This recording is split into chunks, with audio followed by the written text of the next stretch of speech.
اور ان کی چھت اوپر سے ان کے سر پر آ رہی، اور ایسے رخ سے ان پر عذاب آیا جدھر سے اس کے آنے کا ان کو گمان تک نہ تھا۔ جیسے ہم پیچھے پڑھ چکے ہیں نا کہ یہ قصے اور کہانیاں نہیں ہیں، یہ سچی کہانیاں، سچے واقعات کہ جن لوگوں نے اللہ کی نافرمانیاں کی، اللہ تعالیٰ نے ان کے ساتھ ایسے ہی کیا، ان کے غرور اور گھمنڈ کو اللہ تعالیٰ نے ایک سیکنڈ کے اندر توڑ دیا۔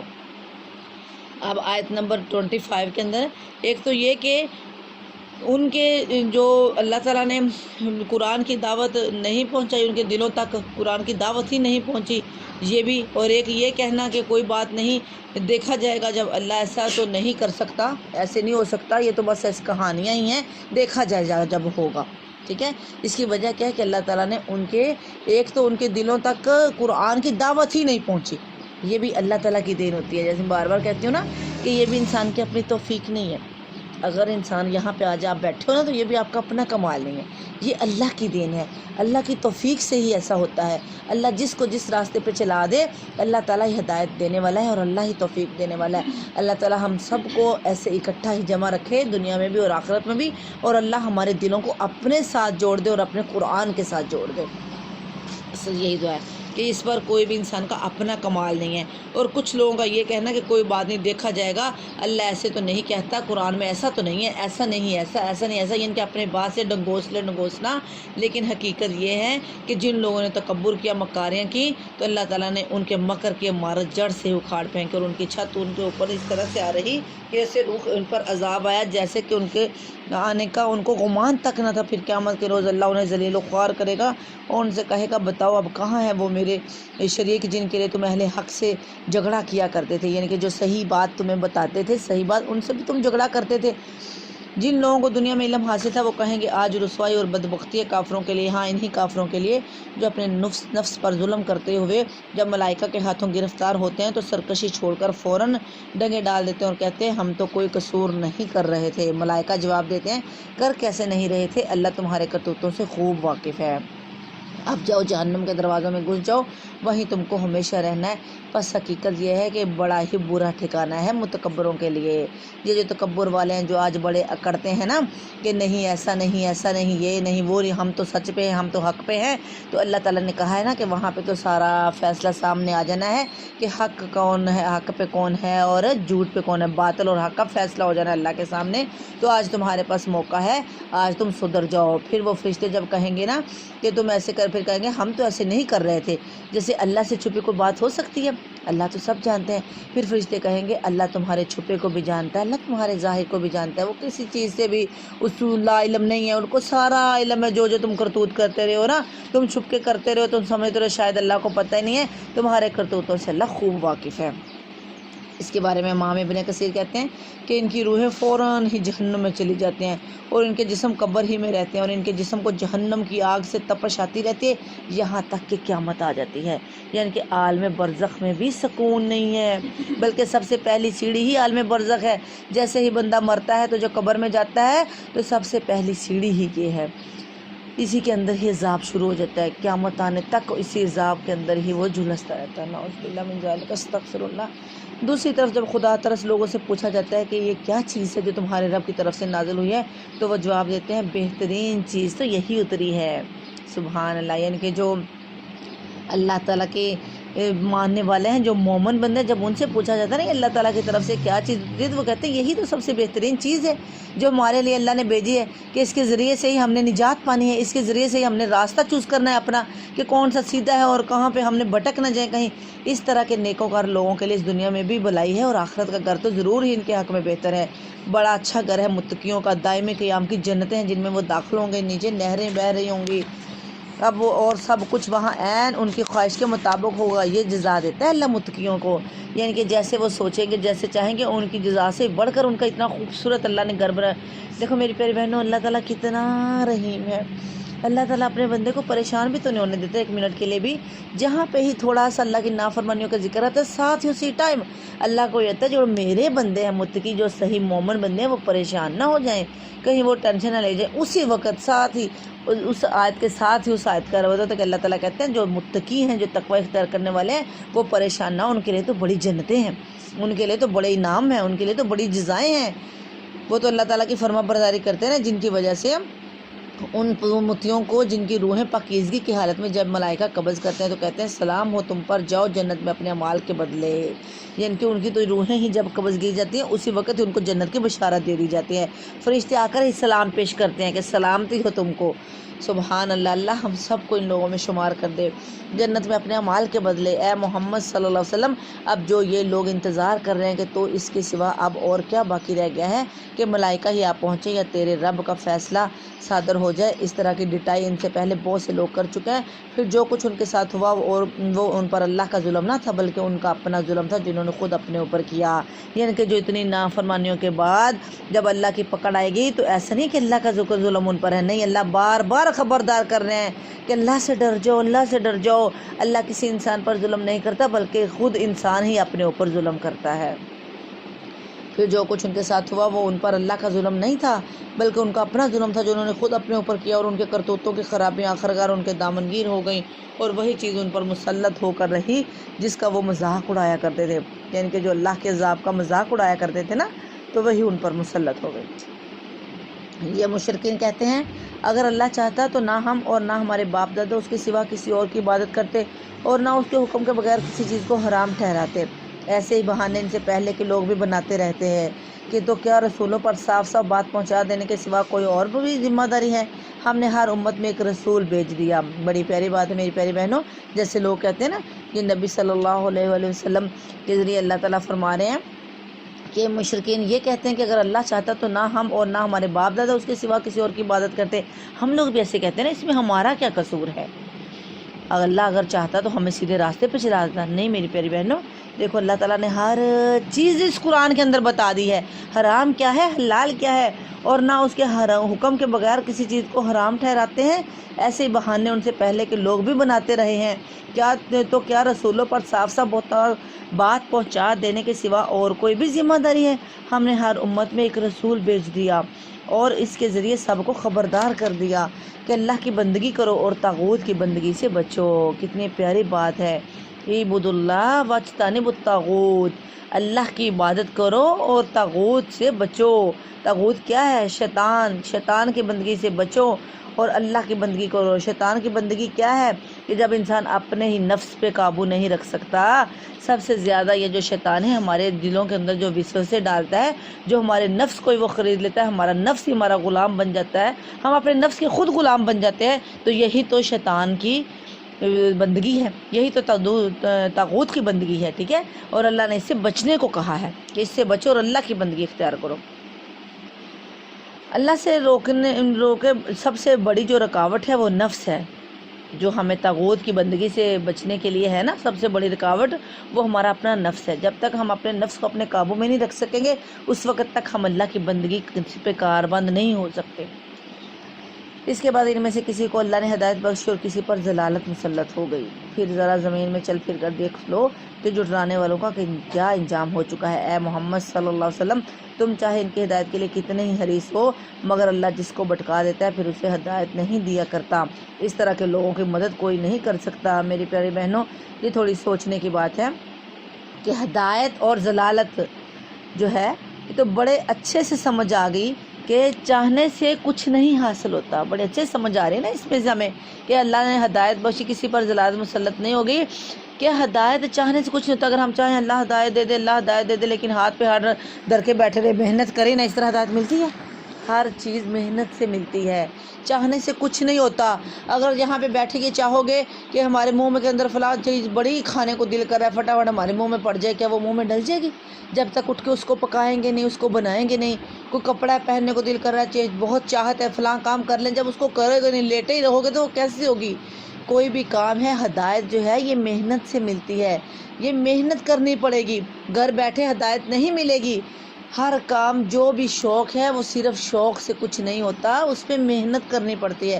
جب محنت کریں گے تو پھر ہی وہ ہمیں اللہ تعالیٰ دیتے ہیں، محنت کے بغیر کبھی نہیں مل سکتی۔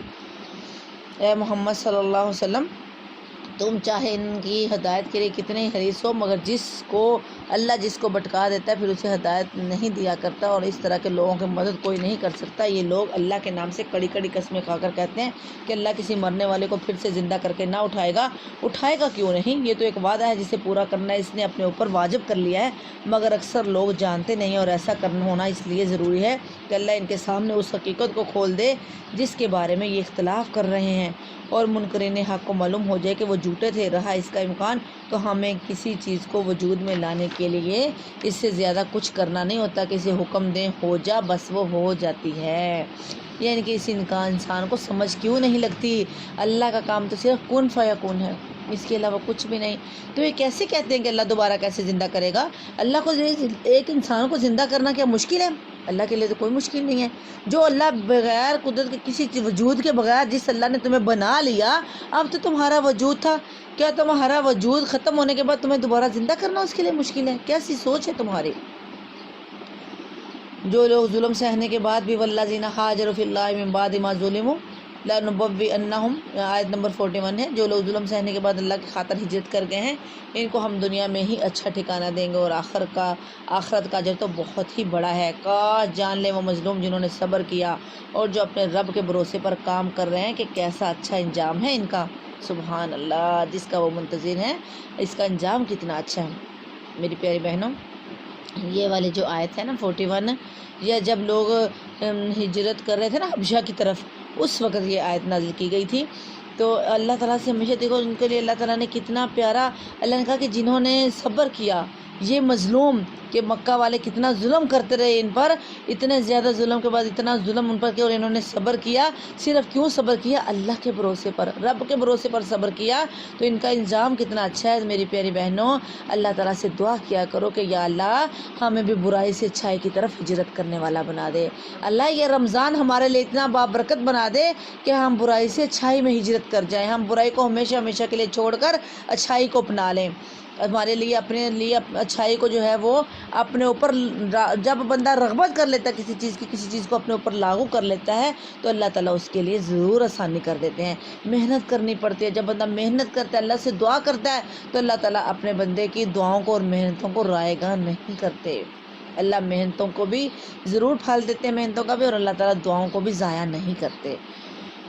اے محمد صلی اللہ علیہ وسلم، ہم نے تم سے پہلے بھی جب کبھی کوئی رسول بھیجے آدمی ہی ہیں جن کی طرف ہم اپنے پیغامات وحی کیا کرتے تھے۔ اہل ذکر سے پوچھ لو اگر تم لوگ خود نہیں جانتے، پچھلے رسولوں کو بھی ہم نے روشنیاں، نشانیاں اور کتابیں دے کر بھیجا تھا، اور اب یہ ذکر تم پر نازل کیا ہے تاکہ تم لوگوں کے سامنے اس تعلیم کی تشریح اور توضیح کرتے جاؤ جو ان کے لیے اتاری گئی ہے۔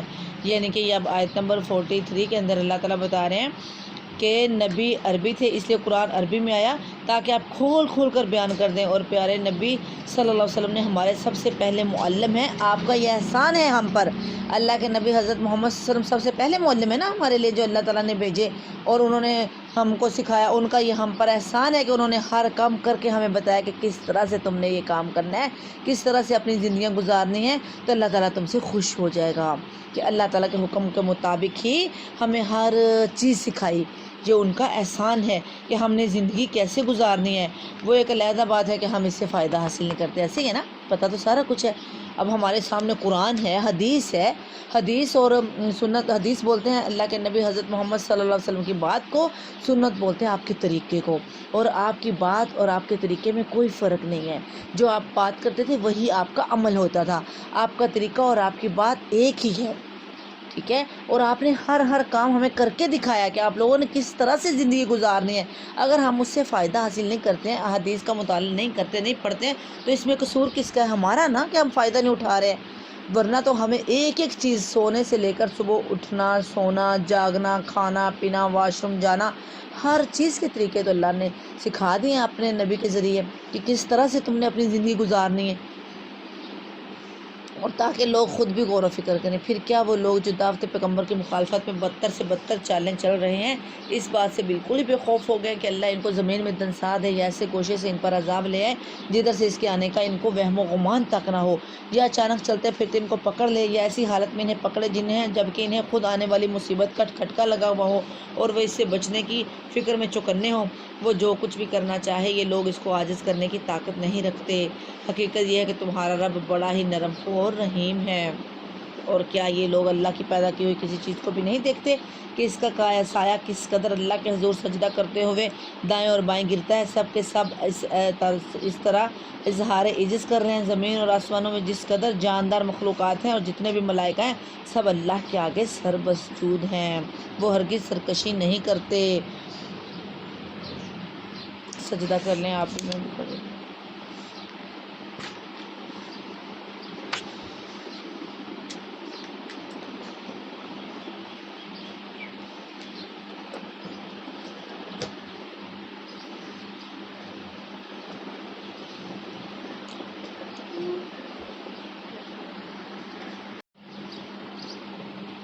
اللہ کا فرمان ہے کہ دو خدا نہ بنا لو، خدا تو بس ایک ہی ہے، لہٰذا تم مجھ ہی سے ڈرو۔ یعنی کہ اللہ لا تتخذوا الہین اثنین انما هو الہ واحد فایای فارہبون، کہ اللہ کا فرمان ہے کہ دو خدا نہ بنا لو، خدا تو بس ایک ہی ہے، لہٰذا تم مجھ ہی سے ڈرو۔ اسی کا ہے وہ سب کچھ جو آسمانوں میں اور جو زمین میں، اور خالصتاً اسی کا دین ساری کائنات میں چل رہا ہے۔ پھر کیا اللہ کو چھوڑ کر تم کسی اور سے تقویٰ کرو گے؟ جو اللہ جو ہے ایک ہی اللہ ہے، تو پھر تم کیوں اس کے علاوہ کسی اور سے ڈرتے ہو؟ اللہ کہتا ہے خالص ہر چیز کائنات کے اندر جتنی بھی ہیں، جو اللہ تعالیٰ نے اپنی صفات بیان کی، ہر چیز گنا دی کہ وہ ساری اللہ کی ہی بنائی ہوئی ہے، اور اللہ نے تمہارے لیے بنائی ہے، تو اس کے بعد بھی تم کسی اور سے ڈرتے ہو، کسی اور سے تقویٰ اختیار کرتے ہو۔ تم کو جو نعمت بھی حاصل اللہ ہی کی طرف سے ہے، پھر جب کوئی سخت وقت تم پر آتا ہے تو تم لوگ خود اپنی فریادیں لے کر اسی کی طرف ہی تو دوڑتے ہو۔ پھر تمہارے اپنے جو چھوٹے چھوٹے تم نے بنائے ہوئے ہیں رب، ان کے پاس کیوں نہیں جاتے ہو؟ جب کوئی بڑی مصیبت آتی ہے، کوئی بڑی پریشانی آتی ہے، پھر اس اللہ کی طرف ہی تو تم رجوع کرتے ہو۔ مگر جب اللہ اس وقت کو ٹال دیتا ہے تو یکایک تم میں سے ایک گروہ اپنے رب کے ساتھ دوسروں کو اس مہربانی کے شکریہ میں شریک کرنے لگتا ہے۔ یعنی کہ وہ اللہ تعالیٰ اس مصیبت سے تمہیں بچاتا ہے، لیکن جب اللہ بچا لیتا ہے تو اس کے آگے شکر گزار ہونے کے بجائے تم دوسروں کے آگے سر جھکا دیتے ہو، تاکہ اللہ کے احسان کی ناشکری کرے۔ اچھا مزے کر لو، عنقریب تمہیں معلوم ہو جائے گا کہ یہ لوگ جن کے حقیقت سے واقف نہیں ہیں، ان کے حصے ہمارے دیے ہوئے رزق میں سے مقرر کرتے ہیں۔ خدا کی قسم ضرور تم سے پوچھا جائے گا کہ یہ جھوٹ تم نے کیسے گڑھ لیے تھے۔ استغفر اللہ۔ یہ خدا کی بیٹیاں تجویز کرتے ہیں، سبحان اللہ، اور ان کے لیے وہ جو یہ خود چاہیں۔ جب ان میں سے کسی کو بیٹی کے پیدا ہونے کی خوشخبری دی جاتی ہے تو اس کے چہرے پر کلونس چھا جاتی ہے، اور وہ بس خون کا سا گھونٹ پی کر رہ جاتے ہیں۔ لوگوں سے چھپتا پھرتا ہے کہ اس بری خبر کے بعد وہ کیا کسی کو منہ دکھائے، سوچتا ہے کہ ذلت کے ساتھ بیٹی کو لیے رہے یا مٹی میں دبا دے۔ دیکھو کیسے برے حکم ہیں یہ خدا کے بارے میں لگاتے ہیں، کیسی بری صفات سے متصف کیے جانے کے لائق ہیں وہ لوگ کہ جو آخرت کا یقین ہی نہیں رکھتے۔ رہا اللہ تو اس کے لیے سب سے برتر صفات ہے، وہی تو سب پر غالب اور حکمت میں کامل ہے۔ دیکھو میری پیاری بہنوں، یہ والی جو آیات ہیں جو ہم پڑھ رہے ہیں، یہ کتنے خوف والی آیتیں ہیں، اور کتنی زیادہ توحید ان کے اندر چھپی ہوئی ہے، اور ان پر اگر ہم اچھے سے غور و فکر کریں تو بہت زیادہ سبق حاصل ہوتا ہے ان آیتوں سے۔ اچھی طرح غور و فکر انشاءاللہ کر کے ان آیتوں کو پڑھنا ہے، سبق حاصل کر کے آگے نکلنا ہے۔ ہمارا مقصد یہ ہے کہ انشاءاللہ ہم نے سبق حاصل کرنا ہے۔ اب دیکھو کہ خود تو وہ بیٹی کو پسند نہیں کرتے ہیں، اور وہ اللہ کی بیٹیاں بناتے ہیں، کہ جس چیز کو وہ خود پسند نہیں کرتے ہیں اس کو وہ اللہ کے لیے چوز کر رہے ہیں، اللہ کے لیے پسند کر رہے ہیں، جبکہ اللہ تو ان ساری چیزوں سے بالا و برتر ہے۔ اللہ کی تو نہ اولاد ہے اور نہ کوئی والدین ہے، اللہ تو اللہ ہے۔ اگر کہیں اللہ لوگوں کو ان کی زیادتی پر فوراً ہی پکڑ لیا کرتا تو روئے زمین پر کسی متنفس کو نہ چھوڑتا۔ اللہ تعالیٰ کہہ رہے ہیں کہ اگر کہیں اللہ چاہتا تو ان کو فوراً پکڑ دیتا۔ اگر کہیں اللہ تعالیٰ ان کو پکڑ لیتا، وَلَوْ يُؤَاخِذُ اللَّهُ النَّاسَ بِظُلْمِهِمْ مَا تَرَكَ عَلَيْهَا مِن دَابَّةٍ وَلَكِنْ يُؤَخِّرُهُمْ، آیت نمبر 61، کہ اگر کہیں اللہ لوگوں کو ان کی زیادتی پر فوراً ہی پکڑ لیا کرتا تو روئے زمین پر کسی متنفس کو نہ چھوڑتا، لیکن وہ سب کو ایک وقت مقرر تک مہلت دیتا ہے، پھر جب وہ وقت آ جاتا ہے تو اس سے کوئی ایک گھڑی بھر بھی آگے پیچھے نہیں ہو سکتا۔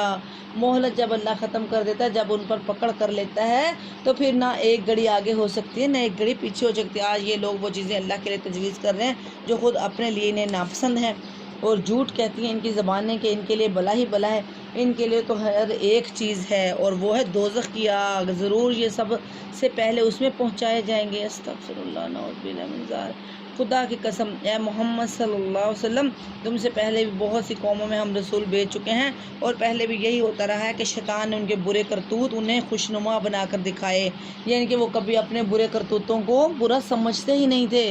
شیطان ان کو بڑا اچھا مزین کر کے خوبصورت کر کے دکھاتا تھا کہ تم تو بڑے ہی نیک ہو، تمہارے تو بڑے اچھے مال ہیں، یہ تو تمہیں غلط مشورے دیتے ہیں، یہ تو تمہیں غلط راستوں پہ لگاتے ہیں، تم تو بڑے اچھے کام کرتے ہو۔ وہی شیطان آج ان لوگوں کا بھی سرپرست بنا ہوا ہے اور جو دردناک سزا کے مستحق بن رہے ہیں۔ ہم نے یہ کتاب تم پر اس لیے نازل کی ہے کہ تم ان اختلافات کی حقیقت ان پر کھول دو جن میں یہ پڑے ہوئے ہیں۔ یہ کتاب رہنمائی اور رحمت بن کر اتری ہے ان لوگوں کے لیے جو اسے مان لیں۔ تم ہر برسات میں دیکھتے ہو کہ اللہ نے آسمان سے پانی برسایا اور یکا یک مردہ پڑی ہوئی زمین میں اس کی بدولت جان ڈال دی، یقیناً اس میں بھی ایک نشانی ہے۔ سبحان اللہ، کتنی پیاری مثال اللہ تعالیٰ دیتے ہیں کہ دیکھو اللہ تعالیٰ کہتے ہیں کہ اسی طرح سے ہی لوگ پہلے بھی اختلاف کرتے ہیں، اسی طرح سے یہ والی جو کتاب ہے یہ اللہ تعالیٰ کی طرف سے رہنمائی اور ہدایت اور رحمت بن کر اتاری گئی ہے، اور ان لوگوں نے جو اسے مان لیں گے ان کے لیے یہ رحمت ہے، ہدایت ہے، اور جو نہیں مانتے تو ان کا بھی جو جس طرح پچھلی امتوں کے ساتھ ہوا ہے ایسا ہی وہ ہمارا کچھ نہیں بگاڑ رہے، اپنا ہی نقصان کر رہے ہیں جو نہیں مان رہے۔ تو یہ نہیں کہ وہ اس میں اللہ کا نقصان یا اللہ کے نبی کا نقصان کر رہے ہیں، بلکہ اپنا ہی نقصان کر رہے ہیں۔ اور دیکھو کتنی پیاری مثال دی کہ تم ہر برسات میں دیکھتے ہو نا کہ اللہ تعالیٰ آسمان سے پانی برساتا ہے اور ایک دم سے مردہ پڑی زمین جو ہے اس میں جان آ جاتی ہے، یقیناً اس میں ایک نشانی ہے کہ سننے والوں کے لیے، اور تمہارے لیے مویشیوں میں بھی ایک سبق موجود ہے کہ ان کے دیکھو کہ میری پیاری بہنوں کہ اب اگر جب برسات ہوتی ہے تو جب برسات جاتی ہے تو وہ کتنا کچھ چھوڑ جاتی ہے، برسات ختم ہو جاتی ہے، زمین جو بنجر زمین ہے وہ تر و تازہ ہو جاتی ہے، جانور چرند پرند پانی پیتے ہیں، جو پانی جگہ جگہ کھڑا ہو جاتا ہے تو کتنی دیر تک لوگ اس سے فائدہ حاصل کرتے ہیں، ایک درخت اگتے ہیں۔ اسی طرح سے ہم نے بننا ہے انشاءاللہ کہ جب ہمارے اندر یہ قرآن ہدایت رحمت بن کر بیٹھے تو جب ہم دنیا سے جائیں تو لوگوں کے لیے کچھ چھوڑ کے جائیں، دنیا سے جائیں تو لوگ ہمیں اچھے الفاظ سے یاد کریں، لوگوں کو ہم نے ایسی تبلیغ کی ہو جن پر لوگ عمل کریں تو ہمیں اس کا ثواب ملے، لوگ کہیں کہ فلاں یہ کہتا تھا، اللہ کا پیغام ہم تک پہنچاتا تھا۔ ایسے بن کر جائیں لوگوں کے لیے کہ ایک نمونہ ہو۔ اللہ تعالیٰ ہمیں صحیح معنوں میں اپنی قرآن کی، اپنے دین کی صحیح معنوں میں سمجھ عطا فرمائے۔ اور تمہارے لیے مویشیوں میں بھی ایک سبق موجود ہے، یہ مویشیوں کو بھی ذرا غور سے دیکھو، اس میں بھی سبق ہے میری پیاری بہنوں۔ وہ کس طرح سے کہ ان کے پیٹ سے گوبر اور خون کے درمیان ہم ایک چیز تمہیں پلاتے ہیں، یعنی خالص دودھ۔ سبحان اللہ، دیکھو وہیں پہ ہی خون ہوتا ہے، وہیں پہ گوبر ہوتا ہے، وہیں پہ گوشت پوش ہوتا ہے، اور جو دودھ ہوتا ہے اس کے اندر ایک ذرا سی بھی امیزش ہوتی ہے کسی چیز کی، بالکل پیور وائٹ دودھ ہوتا ہے۔ تو اتنی بڑی تو نشانی ہے یہ، اس کے علاوہ اور تمہیں اور کیا نشانی چاہیے جو پینے والوں کے لیے نہایت خوشگوار ہے۔ اسی طرح کھجور کے درختوں اور انگور کی بیلوں سے بھی ہم ایک چیز تمہیں پلاتے ہیں جسے نشاور اور بھی بنا لیتے ہیں اور پاک رزق بھی، اور یقیناً اس میں ایک نشانی ہے عقل سے کام لینے والوں کے لیے۔ اور دیکھو تمہارے رب نے شہد کی مکھی پر یہ بات وحی کر دی کہ پہاڑوں میں اور درخت میں اور ٹٹیوں میں وحی سے مراد ہے کہ اللہ تعالیٰ جتنے بھی جانور شرین پرند ہیں ان کو باریک بینی سے بس اللہ تعالیٰ کے حکم کے تابع ہیں نا، بس اللہ تعالیٰ سمجھاتے ہیں وحی کرنے، یہ نہیں کہ ان کے پر کوئی وحی آتی تھی، یعنی کہ یہی کہ اللہ تعالیٰ ان کو جو بات بتا دی وہ اسی کے تحت ہی ان کا ایک مکمل کہ اللہ کے حکم کے تابع ہیں، وہ ایک ان کی ٹولی ہے، ایک ان کی ٹیم ہے، ایک ٹیم کے تحت وہ کام کرتے ہیں کہ جس جگہ پہ وہ شہد کی مکھیاں جو شہد بنا رہی ہوتی ہیں تو وہ اپنے چھتے کو چھوڑ کر کسی اور چھتے پہ نہیں جاتی ہیں۔ ایک ان کا اتنا اچھا نظام ہے کہ تھک گئی ہیں، دور نکل آئی ہیں تو چلو قریب جو چھت ہے اس پہ چلے جائیں، نہیں، وہ جتنا بھی دور چلے جائیں محنت کر کے انہوں نے اپنے ہی گھر واپس آنا ہے، جہاں پہ وہ ایک ان کا ٹیم کے تحت پورا کام ہوتا ہے کہ ان کی طرف شہد کی مکھی کی طرف وحی کی اس نے اطاعت کی، حالانکہ اس کی زندگی بہت کم ہے۔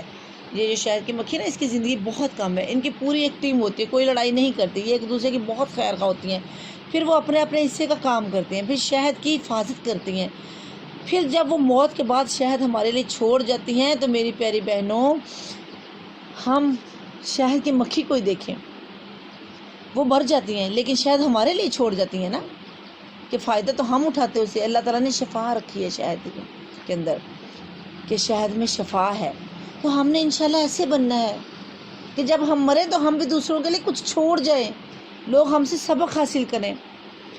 ایسی ہر وقت ایسی ہی تن من لگا کر اپنا کام کرتے جائیں.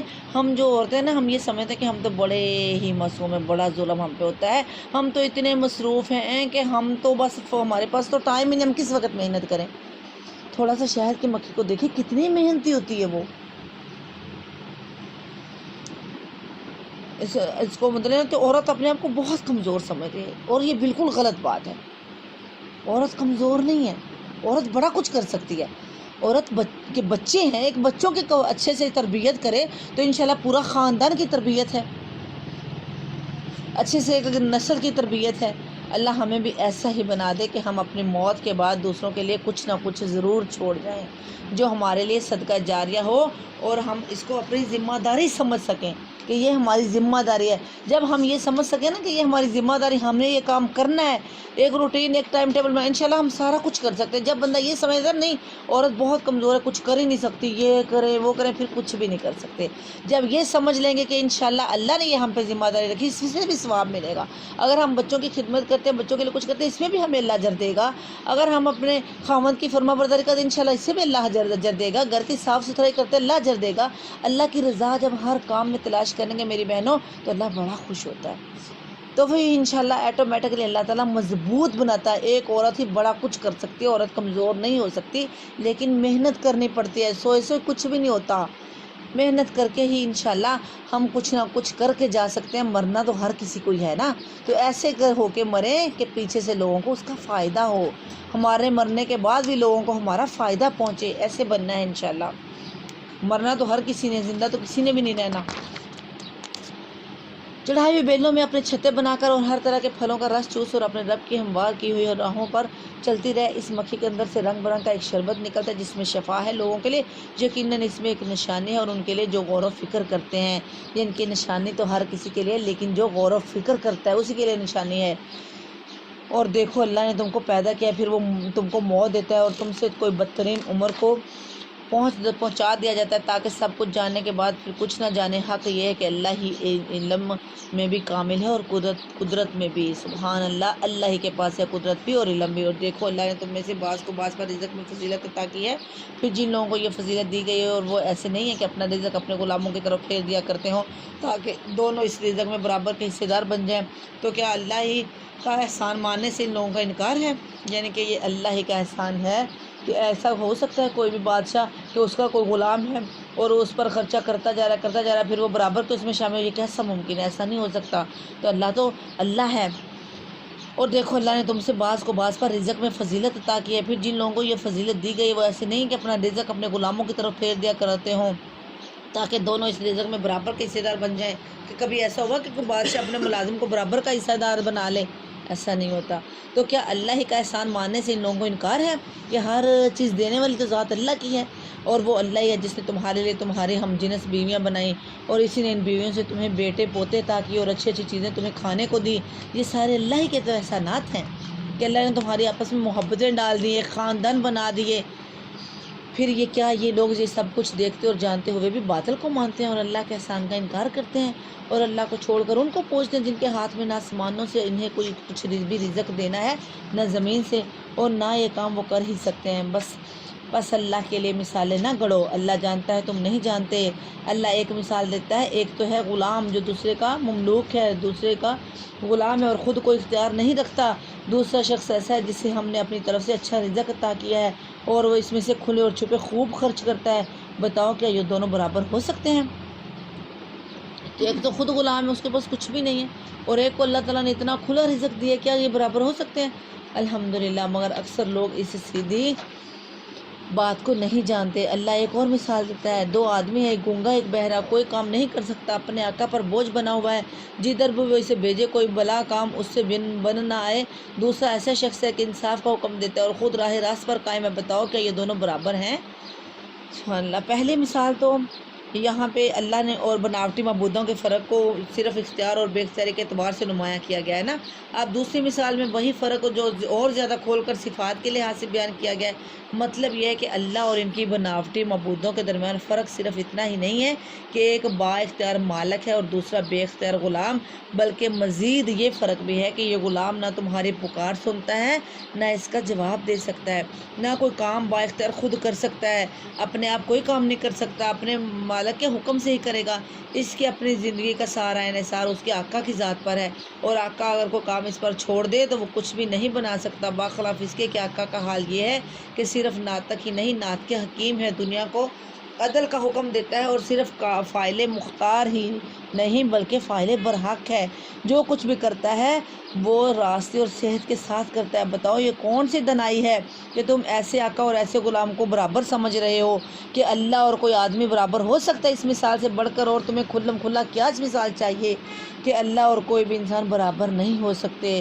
وہ تو ہر چیز دیتا ہے، دینے والا ہے، قدرت والا ہے، اور زمین اور آسمان کے پوشیدہ حقائق کا علم تو بھی اللہ ہی کو ہے، اور قیامت کے برپا ہونے کا معاملہ کچھ دیر نہ لگے گا، مگر بس اتنی کہ جس میں آدمی کی پلک جھپک جائے، بلکہ اس سے بھی کچھ کم۔ حقیقت یہ ہے کہ اللہ سب کچھ کر سکتا ہے۔ اللہ نے تم کو تمہاری ماؤں کے پیٹوں سے نکالا اس حالت میں کہ تم کچھ نہ جانتے تھے، اس نے تمہیں کان دیے، اس نے تمہیں آنکھیں دی اور سوچنے والے دل دیے، اس لیے کہ تم اس کے شکر گزار بنو۔ تو تمہیں کیا ہو گیا ہے؟ جب شکر گزاری کی باری آئی تو تم کہیں اور چلے گئے۔ کیا ان لوگوں نے کبھی پرندوں کو نہیں دیکھا کہ فضائے آسمانی میں کس طرح مسخر ہے؟ میری پیاری بہنوں، یہ اب اللہ تعالیٰ اپنی صفات بیان کر رہے ہیں۔ اللہ تعالیٰ کہہ رہے ہیں کہ یہ سارا کچھ دیکھنے کے بعد بھی تم اللہ کی ناشکری کس طرح کر سکتے ہو؟ کیا ہو گیا ہے تمہارے دماغوں کو؟ تم اپنے عقل کو کیوں نہیں لڑاتے ہو؟ اللہ کے سوا کس نے ان کو تھام رکھا ہے؟ اس میں بہت نشانیاں ان لوگوں کے لیے جو ایمان لاتے ہیں۔ اللہ نے تمہارے گھروں کو سکون کا ذریعہ بنایا، اس نے جانوروں کے کھالوں سے تمہارے لیے ایسے مکان پیدا کیے جنہیں تم سفر اور قیام دونوں حالتوں میں ہلکا پاتے ہو۔ اس نے تمہارے جانوروں کے صوف اور اون اور بالوں سے تمہارے لیے پہننے اور برتنے کی بہت سی چیزیں پیدا کر دی، اور جو زندگی کی مدت مقررہ تک تمہارے کام آتی ہیں۔ اس نے اپنی پیدا کی ہوئی بہت سی چیزوں سے تمہارے لیے سائے کا انتظام کیا، پہاڑوں میں تمہارے لیے پناہ گاہیں بنائیں، اور تمہیں ایسی پوشاکیں بخشیں جو تمہیں گرمی سے بچاتی ہیں، اور کچھ دوسری پوشاکیں جو آپس کی جنگ میں تمہاری حفاظت کرتے ہیں۔ سبحان اللہ! کہ یہ سارا کچھ کرنے والی ذات کس کی ہے؟ اللہ تعالیٰ کی۔ میری پیاری بہنوں، اگر انسان کچھ بناتا ہے تو یہ اللہ تعالیٰ کی ہی دی ہوئی عقل سے ہے، اور یہ اللہ تعالیٰ کے یہ جو جانور ہیں جس کا گوشت کھاتے ہیں، دودھ پیتے ہیں، اور ان کی کھالوں سے یہ سارا کچھ تیار ہوتا ہے۔ اگر وہ چیز ہی نہ ہوتی تو کیسے یہ سارا کچھ ہوتا؟ یعنی کہ تم ان نعمتوں کا حق تم کیسے ادا کر سکتے ہو جو اللہ تعالیٰ نے اتنی نعمتیں تم پر کی ہیں؟ کیا تم اس کا حق ادا کر سکتے ہو؟ کیسے تم نے سوچ لیا کہ تم حق ادا کر سکتے ہو؟ اچھی محفلوں میں بیٹھ کر اچھی صحبتوں سے ہی بندہ یہ سارا کچھ سوچ بوجھ سکتا ہے، ورنہ تو انسان سمجھتا ہے شاید یہ سارا کچھ ایسے ہی ہے، ہم دنیا میں آئے ہیں بس کھانے اڑانے کے لیے، اللہ نے ہمیں دے دیا ہے، کھائیں اڑائیں، بس موجیں اڑائیں۔ ان چیزوں کو بندہ سوچا، بندہ اچھی محفلوں میں بیٹھتا ہے، اچھی مجلسوں میں بیٹھتا ہے، اچھے لوگوں میں بیٹھتا ہے، تب بندہ اللہ کے قریب ہوتا ہے، دیکھتا ہے ایک ایک چیز کو۔ جب بندہ دیکھتا ہے تو انسان کا دل کھلتا ہے کہ بندے کو پتہ چلتا ہے کہ اللہ نے ہمارے لیے یہ سارا کچھ، کہ واقعی یہ گرمی سے بچانے کی پوشاک، پھر جنگ میں جب لڑائی جھگڑا ہوتی ہے تو تلوار کے وار سے بچنے کے لیے پوشاک، سردی سے بچاؤ کے لیے پوشاک۔ سبحان اللہ! یہ ساری اللہ کی تو قدرتیں ہیں۔ اس طرح وہ تم پر اپنی نعمتوں کی تکمیل کرتا ہے، شاید کہ تم فرما بردار بنو۔ یعنی کہ مقصد کیا اللہ تعالیٰ کا؟ کہ تم اللہ کی فرما برداری کرنے والے بن جاؤ، اللہ کی اطاعت کرنے والے بن جاؤ۔ اب اگر یہ لوگ منہ موڑتے ہیں تو اے محمد صلی اللہ علیہ وسلم، تم پر صاف صاف پیغام حق پہنچا دینے کے سوا اور کوئی ذمہ داری نہیں ہے۔ یہ اللہ کے احسان کو پہچانتے ہیں پھر اس کا انکار کرتے ہیں، اور ان میں بیشتر لوگ تو ایسے ہیں جو حق ماننے کے لیے تیار ہی نہیں ہیں۔ میری پیاری بہنوں، دیکھو اللہ تعالیٰ کہہ رہے ہیں کہ اگر یہ پھر بھی ایسا کرتے ہیں تو اس میں کسی کا کوئی کمال نہیں ہے، کسی کا کوئی بھی اس میں نہیں ہے، اللہ کی نافرمانی کرتے ہیں۔ انہیں کچھ ہوش بھی ہے کہ اس روز کیا بنے گی، جبکہ ہم ہر امت میں سے ایک گواہ کھڑا کریں گے، پھر کافروں کو نہ حجتیں پیش کرنے کا موقع دیا جائے گا، نہ ان سے توبہ استغفار کا مطالبہ کیا جائے گا۔ ظالم لوگ جب ایک دفعہ عذاب دیکھ لیں گے تو اس کے بعد نہ ان کے عذاب میں کوئی تخفیف کی جائے گی، نہ انہیں ایک لمحہ کے بر کی مہلت دی جائے گی۔ آیت نمبر 84، کہ انہیں کچھ ہوش بھی ہے کہ اس روز کیا ہوگا، جبکہ ہم ہر امت میں سے ایک گواہ کھڑا کریں گے، اور پھر کافروں کو جو حجتیں پیش کرنے کا موقع دیا جائے گا، نہ اس سے توبہ استغفار ہی کا مطالبہ کیا جائے گا۔ ظالم لوگ جب ایک دفعہ عذاب دیکھ لیں گے تو اس کے بعد نہ ان کے عذاب میں کوئی تخفیف کی جائے گی اور نہ انہیں ایک لمحہ بھر کی مہلت دی جائے گی۔ اور جب وہ لوگ جنہوں نے دنیا میں شرک کیا تھا اپنے ٹھہرائے ہوئے شریکوں کو دیکھیں گے تو کہیں گے، اے پروردگار، یہی ہیں ہمارے وہ شریک جنہیں ہم تجھے چھوڑ کر پکارا کرتے تھے۔ اس پر ان کے وہ معبود انہیں صاف جواب دیں گے کہ تم جھوٹے ہو۔ اس وقت یہ سب اللہ کے آگے جھک جائیں گے اور ان کی وہ ساری افراتفریاں رفو چکر ہو جائیں گی جو یہ دنیا میں کرتے رہے تھے۔ جن لوگوں نے خود کفر کی راہ اختیار کی اور دوسروں کے اللہ کی راہ سے روکا، انہیں ہم عذاب پر عذاب دیں گے، اس فساد کے بدلے جو دنیا میں برپا کرتے رہے۔ استغفر اللہ، نعوذ باللہ من ذالک۔ کاش کہ اگر لوگوں کو سمجھ آ جائے کہ انہوں نے، اگر یہ صرف اسی وجہ سے بیٹا کہ دنیا یہ غفلت ہے، دین سے دوری ہے۔ اگر دین کی صحیح معنوں میں سمجھ حاصل ہو جائے نا، اگر قرآن کے ساتھ جڑ جائیں، صحیح معنوں میں قرآن کی سمجھ آ جائے تو یہ سارا کچھ ختم ہو جاتا ہے، آٹومیٹکلی ختم ہو جاتا ہے۔ ایسے تو نہیں کہا جاتا نا کہ مشرک ہونے کے لیے بے وقوف ہونا ضروری ہے۔ عقل مند کبھی مشرک نہیں ہو سکتا۔ یہ ہم پہلے سورہ بقرہ میں بھی پڑھ چکے ہیں، ابھی بھی آ رہا ہے کہ جب قیامت کا دن ہوگا تو یہ لوگ پہچانیں گے ہی نہیں۔ آج جن کو یہ اتنا مانتے کہ بس یہی ہمارا سارا کچھ ہے اللہ کو چھوڑ کر، تو وہ رفو چکر ہوں گے، کوئی کسی کے کام نہیں آئے گا، وہاں پر تو صرف اللہ ہی نہیں کام آنا ہے۔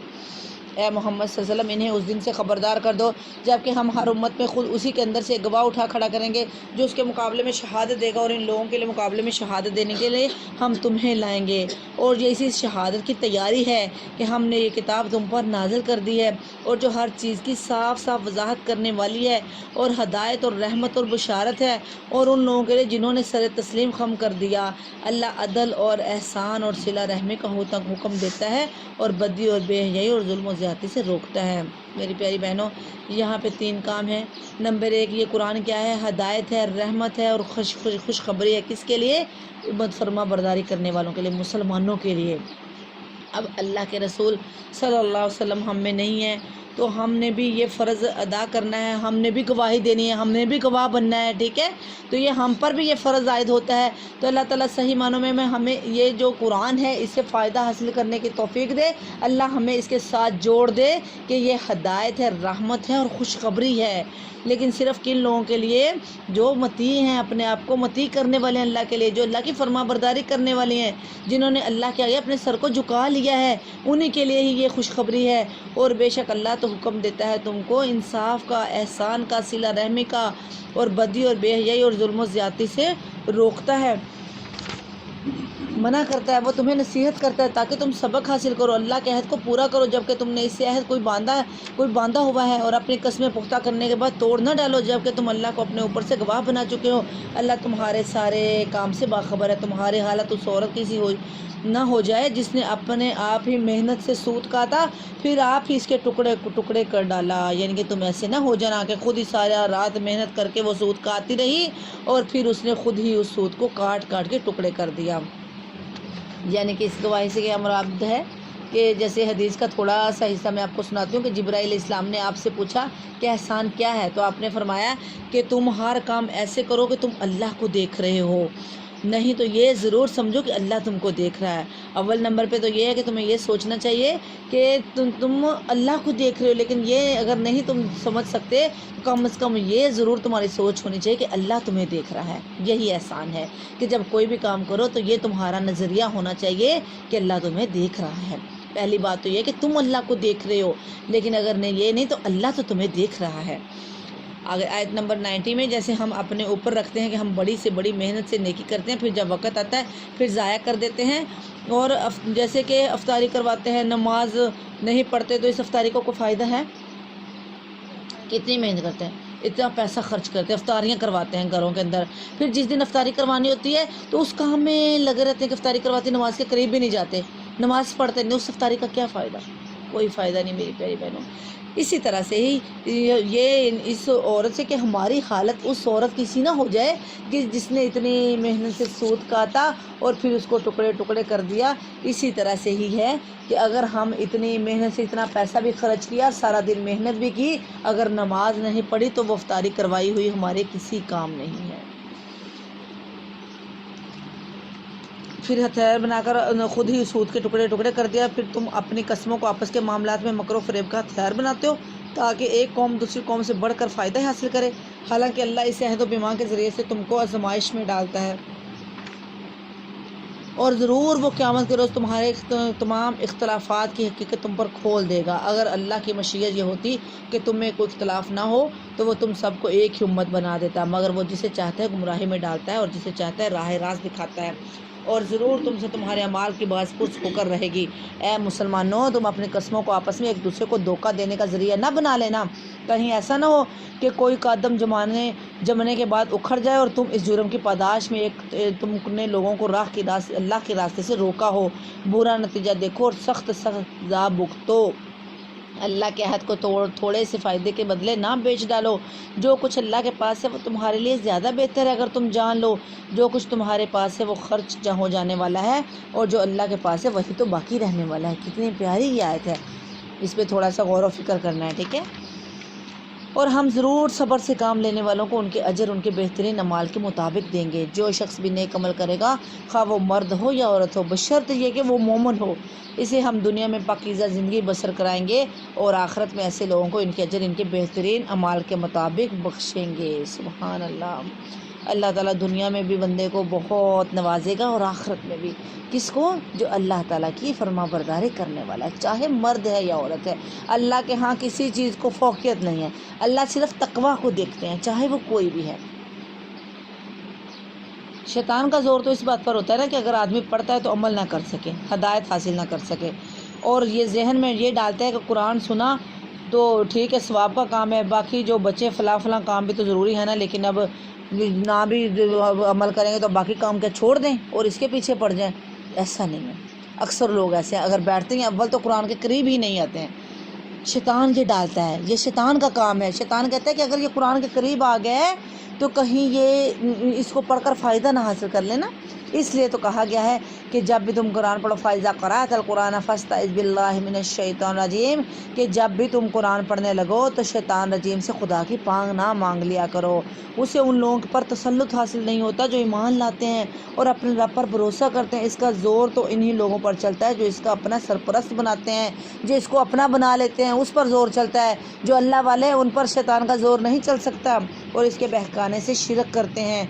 اب میری پیاری بہنوں، یہاں پر اس کا مطلب صرف اتنا ہی نہیں کہ بس زبان سے اعوذ باللہ من الشیطان الرجیم کہہ دیا جائے، بلکہ اس کے ساتھ فی الواقع دل میں یہ خواہش اور عملاً یہ کوشش بھی ہونی چاہیے کہ آدمی قرآن پڑھتے وقت شیطان کے گمراہ کن وسوسوں سے محفوظ رہے، غلط اور بے جا شکوک و شبہات میں مبتلا نہ ہو، جیسے کہ قرآن کی ہر بات کو اسی کی صحیح روشنی میں دیکھے اور اپنے خود ساختہ نظریات یا باہر سے کیے ہوئے تخیلات کی آمیزش یا قرآن کے الفاظ کو وہ معنی نہ پہنانے لگ جائے جو اللہ تعالیٰ کے منشا کے خلاف ہوں۔ اور اس کے ساتھ ہی آدمی جو ہے اس کے دل میں یہ احساس بھی موجود ہونا چاہیے کہ شیطان سب سے بڑھ کر جس چیز کے درپے ہے وہ یہی ہے کہ ابن آدم قرآن سے ہدایت نہ حاصل کر سکے۔ یہ ضرور ذہن میں رکھنا ہے کہ شیطان نے یہ وعدہ کیا ہوا ہے اور شیطان کی یہ کوشش ہے کہ یہ جو ابن آدم ہے یہ کہیں قرآن کو ہدایت نہ سمجھ بیٹھے، یہ کہیں سے اس سے ہدایت نہ حاصل کر سکے۔ یہ کھلا دشمن ہے۔ صرف اعوذ باللہ ہی پڑھ لینا کافی نہیں ہے، بلکہ دل کے اندر یہ بھی مسلسل یہ چیز ہونی چاہیے کہ ہم نے انشاءاللہ اس سے ہدایت لے کے اٹھنا ہے، اپنے وسوسوں پر قابو پانا، اپنی خواہشات پر قابو پانا، کہ اس کا کام ہی یہ ہے کہ یا تو وہ یہ کہتا ہے کہ آدمی کو اول تو پڑھنے کے قریب ہی نہیں آنے دیتا، بڑے کام یاد کراتا ہے کہ اگر تو پڑھنے جائے گا قرآن کے قریب جائے گا اتنی دیر میں کتنے کام تو کر لے گا، یہ کر لے یہ کر لے یہ کر لے۔ اگر پڑھنے آ ہی جاتا ہے تو پھر دل میں یہ بٹھائے گا کہ یہی کام رہ گئے کرنے کو، یہی کریں گے، اور بھی بڑے کام ہیں کرنے کے لیے، دیکھا جائے گا، 4 دن کی زندگی ہے یہ تو گزاریں، آگے بھی دیکھا جائے گا۔ یہ شیطان ایسی چیزیں ڈالتا ہے کہ کہیں اب عمل نہ کر لے، اگر سن رہا ہے تو سنتا جائے، اوپر سے گزرتا جائے، اس کے دل میں نہ بیٹھ جائے، کہیں عمل نہ کرنے والا بن جائے کہ فلاں کام بھی ضروری ہے، یہ بھی ہم نے کرنا ہے۔ تو لیکن میری پیاری بہنوں، ہم نے قرآن سے انشاءاللہ ہدایت لینی ہے۔ قرآن ہے ہی ہدایت کے لیے، قرآن ہدایت ہے، قرآن رحمت ہے، قرآن شفا ہے، انشاءاللہ ہر چیز ہم نے اس سے لینی ہے، اور یہ ہمارے اپنے اختیار میں ہے، ہم لے سکتے ہیں، یہ اللہ کا وعدہ ہے۔ اللہ بہتر جاتا ہے، جب بندہ کوشش کرتا ہے تو اللہ دیتا ہے، اور اللہ بار بار بتا رہے ہیں کہ شیطان کھلا دشمن ہے، وہ ایسے ایسے تمہیں بہکائے گا، تو ہم نے انشاءاللہ بچنا ہے۔ جب ہم ایک آیت کی جگہ دوسری آیت نازل کرتے ہیں اور اللہ بہتر جانتا ہے کہ وہ کیا نازل کرے، تو یہ لوگ کہتے ہیں کہ تم یہ خود گڑھتے ہو قرآن، اصل بات یہ ہے کہ ان میں سے اکثر لوگ حقیقت سے ناواقف ہیں۔ ان سے کہو کہ اسے تو روح القدس نے ٹھیک ٹھیک میرے رب کی طرف سے بتدریج نازل کیا ہے، تاکہ ایمان لانے والوں کے ایمان کو پختہ کرے اور فرما بردار کو زندگی کے معاملات میں سیدھی راہ بتائے اور انہیں فلاح اور سعادت کی خوشخبری دے۔ ہمیں معلوم ہے کہ یہ لوگ تمہارے متعلق کہتے ہیں کہ اس شخص کو ایک آدمی سکھاتا پڑھاتا ہے، حالانکہ ان کا اشارہ جس آدمی کی طرف ہے اس کی زبان عجمی ہے اور یہ صاف عربی زبان ہے۔ حقیقت یہ ہے کہ جو لوگ اللہ کی آیات کو نہیں مانتے، اللہ کبھی ان کو صحیح بات تک پہنچنے کی توفیق ہی نہیں دیتا۔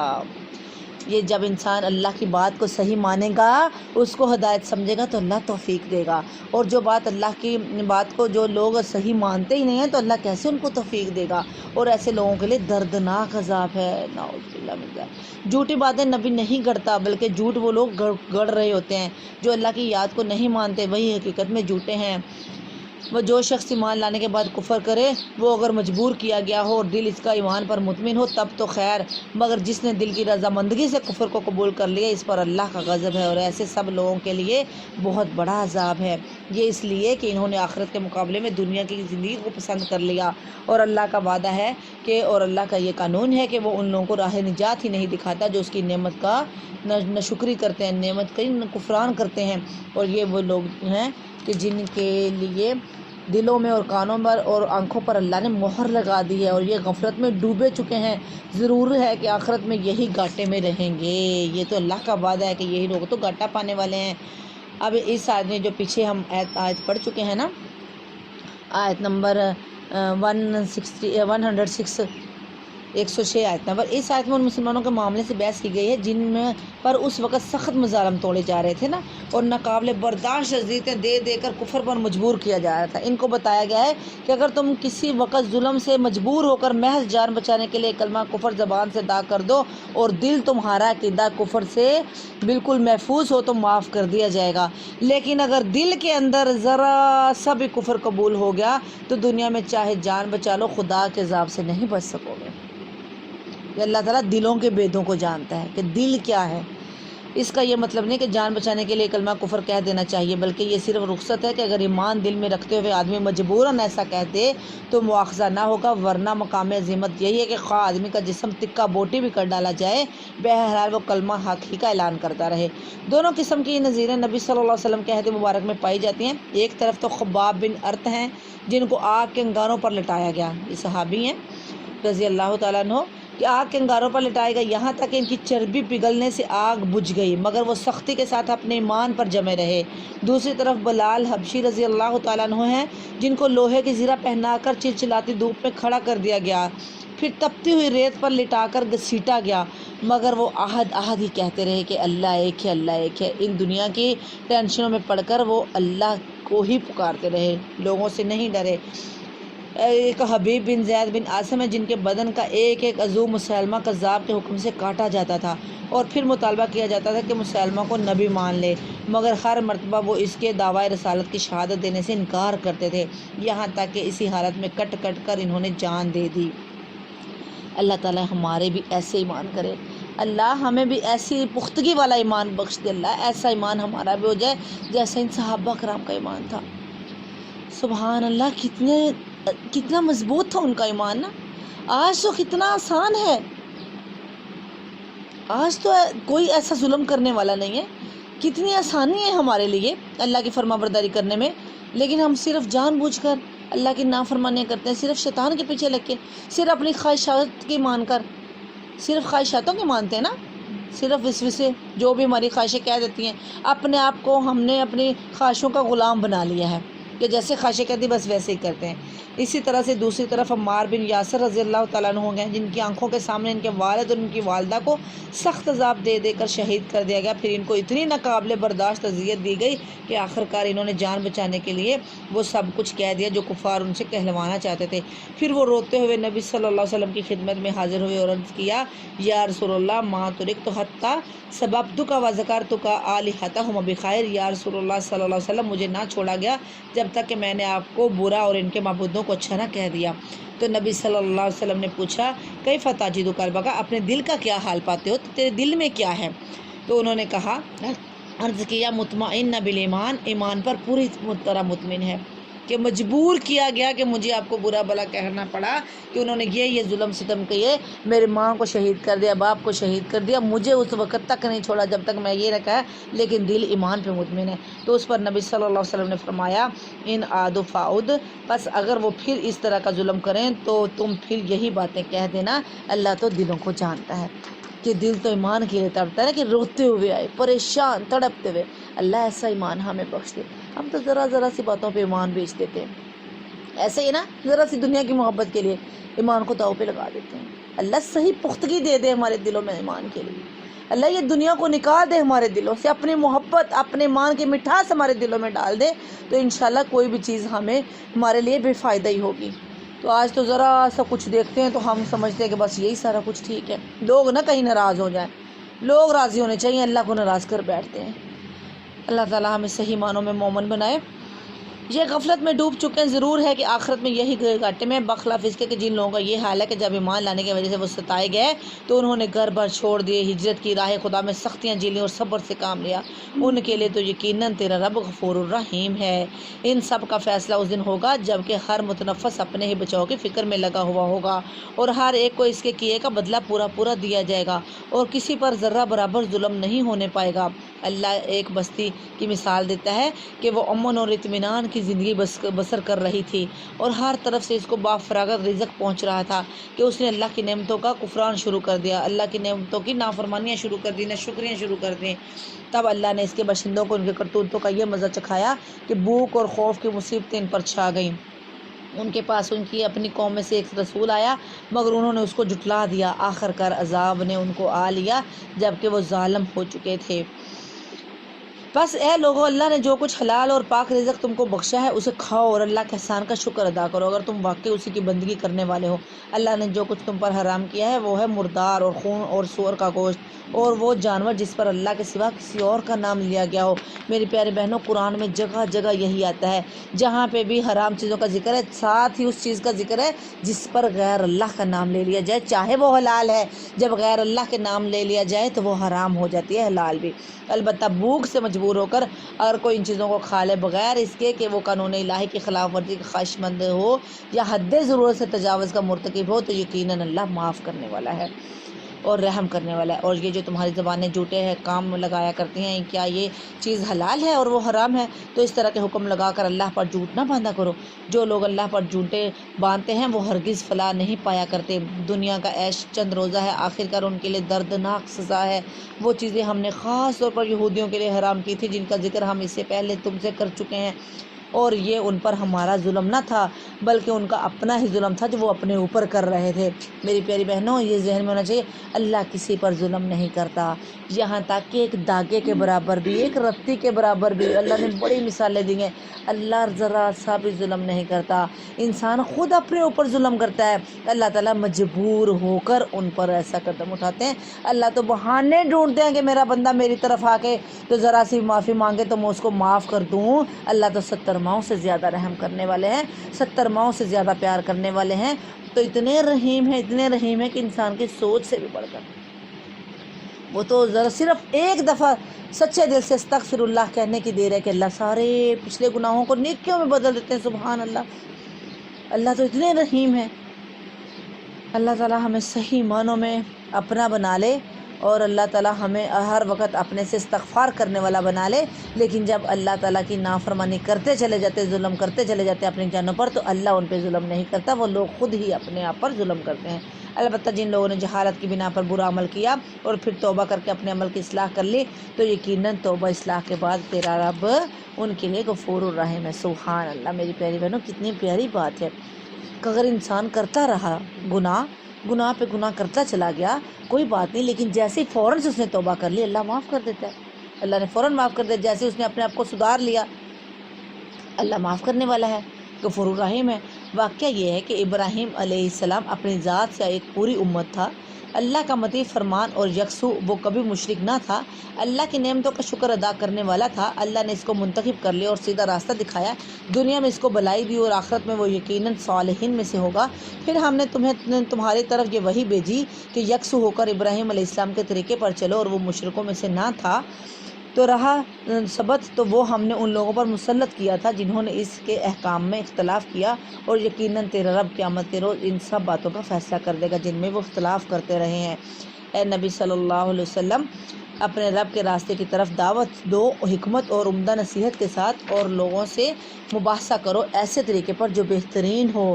تمہارا رب ہی زیادہ بہتر جانتا ہے کہ کون اس کی راہ سے بھٹکا ہوا ہے اور کون سیدھے راستے پر ہے، اور اگر تم لوگ بدلہ لو تو بس اسی قدر لے لو جس قدر تم پر زیادتی کی گئی ہے، لیکن اگر تم صبر کرو تو یقیناً یہ صبر کرنے والوں کے حق میں بہت ہی بہتر ہے۔ اس کے جیسی تو بات ہی نہیں اگر تم صبر کر لو تو۔ اے محمد صلی اللہ علیہ وسلم، صبر سے کام کیے جاؤ، اور تمہارا یہ صبر اللہ ہی کی توفیق سے ہے۔ ان لوگوں کی حرکات پر رنج نہ کرو اور نہ ان کی چال بازیوں پر دل تنگ ہو۔ اللہ ان لوگوں کے ساتھ ہے جو تقوی سے کام لیتے ہیں اور احسان پر عمل کرتے ہیں۔ اللہ تعالیٰ ہمیں بھی ان جیسا بنا لے جو یہ صفات ہیں ان کے اندر، کہ آیت نمبر 125 ہے نا، 125 125 آیت نمبر، کہ بڑی بات کو مختصر کہہ دیا نا، یہ قرآن کا اعزاز ہے کہ اتنی بڑی بات ایک چھوٹی سی آیت کے اندر، یہی تو قرآن کا اعزاز ہے کہ بڑی بات کو سمیٹ کر ایک آیت کے اندر کہہ دینا، یہ اتنے بڑے واقعے کو ایک سورت کے اندر سمو دینا، یہی قرآن کا اعزاز ہے۔ اور جو دوسری کہانیاں، جھوٹی کہانیاں ہیں، وہ چھوٹی سی بات کا بتنگڑ بڑھا کے بنا دینا، اور قرآن کا یہ اعزاز ہے کہ بڑی بات کو چھوٹی سی ایک جملے کے اندر، ایک آیت کے اندر سمو دینا۔ کہ ایک بزرگ کے بارے میں آتا ہے کہ موت کے وقت کسی نے ان سے کہا کہ آپ کچھ وصیت کر جائیے اپنے بچوں کو۔ انہوں نے کہا کہ میرے پاس مال تو نہیں ہے، ہاں البتہ یہ سورۃ نحل کی آخری آیتوں کی وصیت کرتا ہوں کہ ان پر ضرور عمل کریں۔ کتنے پیاری اللہ نے نا داعی اللہ کہا کہ خوبصورت انداز کے ساتھ پیار سے بات کی جائے، حکمت کے ساتھ بات کی جائے۔ میری پیاری بہنوں، یہ سارے اللہ تعالیٰ نے نا ان آیات کے اندر ہمیں طریقے سکھائے ہیں کہ تم نے داعی اللہ کیسے بننا ہے۔ جب دعوت کا کام کرنا ہے تو بڑا کچھ برداشت کرنا پڑے گا۔ سب سے پہلے صبر پیدا کرنا اپنے اندر، اپنا دل بڑا کرنا ہے کہ جب دعوت کا کام کرتے ہیں تو بڑا کچھ سننا پڑتا ہے، ان کو برداشت کرنا ہے، اپنا جگرا اتنا بڑا کرنا ہے کہ ان کو برداشت کرنا ہے اللہ کی رضا کی خاطر، کہ لوگوں پر آسانی کرو، مشکل نہ ڈالو۔ آپ نے کوئی لمحہ ضائع نہیں کیا، آپ نے یہ جو ہے وہ تڑپ گھر گھر پہنچانا ہے، یا عورتوں مردوں کو دعوت کا پیغام پہنچایا، کسی کو کمتر نہ سمجھا جائے، حکمت اور نصیحت کی تلقین کی جائے، ضرورت کے تحت دعوت پہنچانا۔ جسے اللہ سے محبت ہوگی وہ کبھی یہ نہیں سوچے گا کہ میرا یہ کام نہیں ہے، نرمی کے ساتھ، دلیل کے ساتھ، وقت اور موقع کو دیکھ کر وہ دعوت کا کام کرتا چلا جائے گا۔ اس آیت کے اندر اللہ تعالیٰ نے یہ ہمیں نصیحت کی ہے کہ دعوت کا کام کیسے کرنا ہے۔ سب سے پہلے ہم نے موقع دیکھنا ہے۔ جب کبھی کسی محفل میں گئے، موقع دیکھا کہ کوئی ایسا موقع ہے تو وہاں پہ بڑے پیارے انداز سے، بڑی نرمی سے، کوئی نکتہ چینی نہیں کرنی کسی پہ، بڑی نرمی سے، بڑے پیار سے، بڑے اچھے انداز سے اللہ کا قرآن بیان کرنا ہے کہ اللہ تعالیٰ نے ایسے ایسے کہا ہے۔ اگلے پر نکتہ چینی نہیں کرنی کہ کسی کا دل دکھے، اچھے انداز سے، پھر نرمی سے، حکمت سے، پیار سے، نرمی سے بات پہنچانی ہے، غصے میں نہیں آنا کہ یہ تو مانتا ہی نہیں ہے بس میں چلو۔ میری پیاری بہنوں، حضرت نوح علیہ السلام کو دیکھو کہ کتنے سال تک دعوت کا کام کرتے رہے ہیں، کتنے سال تک نہیں گھبرائے۔ اللہ کے نبی حضرت محمد صلی اللہ علیہ وسلم کتنا عرصہ تک دعوت کا کام کرتے رہے، نہیں گھبرائے، نہیں پریشان ہوئے کہ کیا کام ہے، کہ ہمارا کام ہے اللہ کا دین پہنچانا اور ہدایت دینا اللہ کا کام ہے، اور ہدایت اللہ اس کو دیتا ہے جو کوشش کرتا ہے۔ لیکن ہم نے ہٹ نہیں جانا کہ اب کیا کریں، روز روز تو بتاتے رہتے ہیں، اب کیا کریں، نہیں بتانا، گھبرانا نہیں ہے، دل کے اندر یہ تڑپ رکھنی ہے کہ ہم نے انشاءاللہ یہ اللہ کا پیغام گھر گھر پہنچانا ہے۔ جب دل میں یہ تڑپ ہوگی کہ ہم نے اللہ کا پیغام گھر گھر پہنچانا ہے تو انشاءاللہ اللہ تعالیٰ ضرور اس کی توفیق دے دیں گے۔ اور کسی کو پیغام پہنچاتے وقت کسی کو کمتر نہیں سمجھنا کہ فلاں جو ہے یہ تو غریب ہے، یہ تو ایسا ہے، اس کے پاس بیٹھنے سے گھن آتی ہے، اس کے پاس نہیں بیٹھنا، ہو سکتا ہے وہی اللہ کے قریب ہو۔ کسی کو کمتر نہیں سمجھنا چاہیے، حکمت سے کام لینا چاہیے۔ یہی چیز اللہ کو بہت پسند ہے کہ اللہ کے نزدیک تو صرف تقویٰ ہے بس، اور کوئی نہیں۔ ہو سکتا ہے جس کو تم بہت سمجھتے ہو کہ یہ بڑا سمجھدار ہے اور بڑی میری بات کو سمجھ بوجھ لے گا، ہو سکتا ہے وہ آپ کی سنے ہی نہ، اور جس کو آپ سمجھتے ہو کہ یہ جاہل سے ہے، اس نے سنی، ہو سکتا ہے وہی آپ سے سارا کچھ لے، اللہ کے اتنے قریب ہو جائے۔ کہ حکمت اور نصیحت کی تلقین کی ہے اللہ تعالیٰ نے، کہ حکمت اور نصیحت سے کام لینا ہے، کہ نصیحت کرنی ہر کو، اور حکمت عملی سے۔ اللہ تعالیٰ ہمیں صحیح معنوں میں اپنے دین کا کام کرنے کی توفیق دے، اور صحیح معنوں میں اللہ تعالیٰ اپنے دین کے لیے ہمیں پسند کر لے، چن لے، اور اللہ تعالیٰ اپنی محبت پہ، کہ جس طرح اللہ کی محبت کے ساتھ ہی ہم اللہ تعالیٰ کا پیغام آگے لوگوں تک پہنچائیں، اللہ تعالیٰ ہمیں پہنچانے والا بنا دے، اور اللہ تعالیٰ ہماری زبانوں میں ایسی تاثیر پیدا کر دے کہ ہماری ہر زبان سے نکلنے والا لفظ دوسروں پر اثر کرے۔ یہ تاثیر پیدا کرنے والی ذات تو اللہ کی ہے، تو اللہ تعالیٰ ہماری زبانوں میں تاثیر پیدا کر دے۔ سبحان ربک رب العزت عما یصفون وسلام علی المرسلین والحمد للہ رب العالمین وما علینا الا البلاغ المبین۔